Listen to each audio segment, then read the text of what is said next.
इसमें हनुमान जी का जो ग्रीव के साथ में सचिव के रूप में तो रहने का मतलब क्या हो सकता है, हाँ और थोड़ा अंगद के बारे में भी बता दीजिए। हाँ, पहले हनुमान के ऊपर विचार करते हैं कि जी। हनुमान सुग्रीव के पास रह रहे हैं। तभी वो सबसे पहले जब राम मतंग वन में आए तो सुग्रीव ने हनुमान को भेजा कि जाओ देख कर आओ कि ये कौन आ रहे हैं।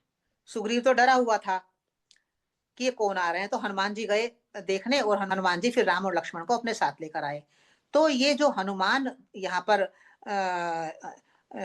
आया है, तो हनुमान हमारी प्रज्ञा का प्रतीक है, विजडम का। विजडम का मतलब होता है प्रज्ञा, जिसे हम कहें, हम उसको विजडम कहें इंग्लिश में। तो प्रज्ञा का तात्पर्य ये होता है कि एक तो होता है हमारा ज्ञान, जो कि केवल सैद्धांतिक ज्ञान है। ज्ञान दो प्रकार का होता है, एक सैद्धांतिक ज्ञान, एक प्रायोगिक ज्ञान। तो जो सैद्धांतिक ज्ञान है उसको तो हम बुद्धि भी कह देते हैं, पर जो प्रायोगिक ज्ञान है, ज्ञान को जब हम व्यवहार में लाते हैं, आचरण में लाते हैं, तो जब वो प्रयोग में लाते हैं, वो प्रायोगिक ज्ञान प्रज्ञा कहलाता है। इसलिए इंटेलेक्चुअल व्यक्ति और विजडम वाला व्यक्ति, इन दोनों में बहुत अंतर होता है। जो इंटेलेक्चुअल व्यक्ति होता है वो तो केवल सैद्धांतिक नॉलेज रखता है, बता देगा सब कुछ आपको, पर व्यवहार में उसका उतरा हुआ नहीं होता वो ज्ञान। और जो विजडम वाला व्यक्ति होता है, उसमें भिन्नता क्या होती है कि विजडम वाला व्यक्ति जो भी बात कहेगा, जो भी ज्ञान आपको बताएगा, वो उसके व्यवहार में उतरी हुई होती है।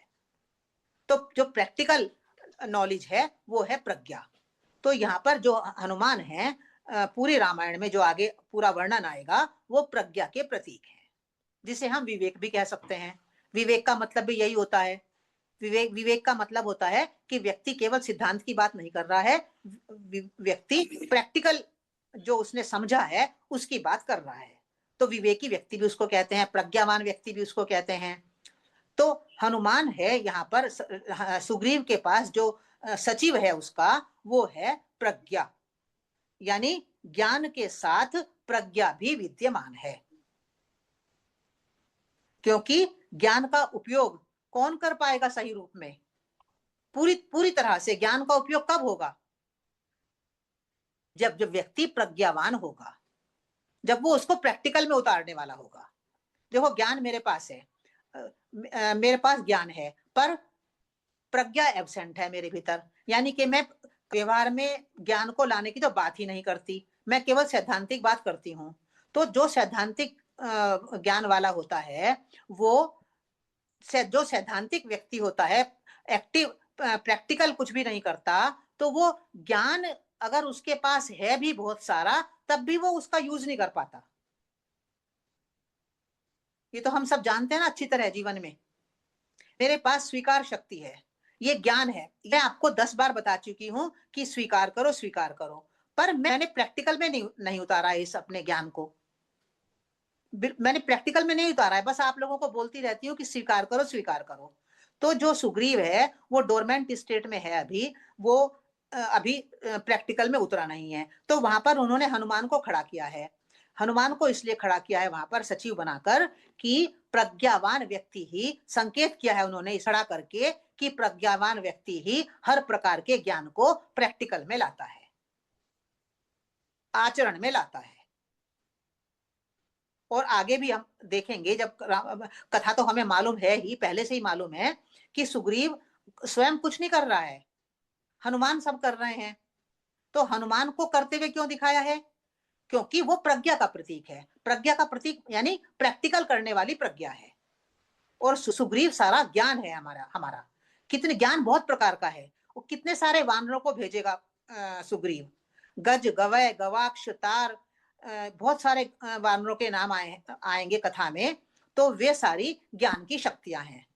सुग्रीव ज्ञान है, और सुग्रीव के साथ जो वानर हैं वो ज्ञान की शक्तियां हैं, पर उनको यूज कौन करेगा, उनको दिशा निर्देश कौन देगा, प्रैक्टिकल में कौन लाएगा? हनुमान, क्योंकि हनुमान प्रज्ञा के प्रतीक है।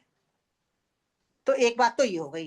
कथा में एक एक स्टेप को इतना पर्सोनिफाई किया है कि बस सुग्रीव अर्थात ज्ञान, अब उससे ज्यादा कुछ नहीं समझना हमें। अब उसके साथ, सुग्रीव के साथ उनकी सेना है। तो ज्ञान और ज्ञान की सेना, तो इसके द्वारा बस इतनी इतनी छोटी सी बात कह के उन्होंने जितनी भी हमारी ज्ञान की शक्तियां हैं, ज्ञान की शक्तियां कम से कम भी अगर हम लिखने बैठे तो कम से कम एक ही सांस में हम 20-25 तो लिख ही देंगे। लेट गो करने का ज्ञान है हमारे पास, संतोष का ज्ञान है हमारे पास, स्वीकार करने का है, समर्पण करने का है, क्षमा करने का गुण है हमारे पास, और हमारे पास बहुत सारे ज्ञान हैं। तो ज्ञान, ज्ञान की शक्तियां, ये तो हो गई सुग्रीव, सुग्रीव की सेना, इनको अप्लाई करने वाले हैं हनुमान। ये स्पष्ट हो गया।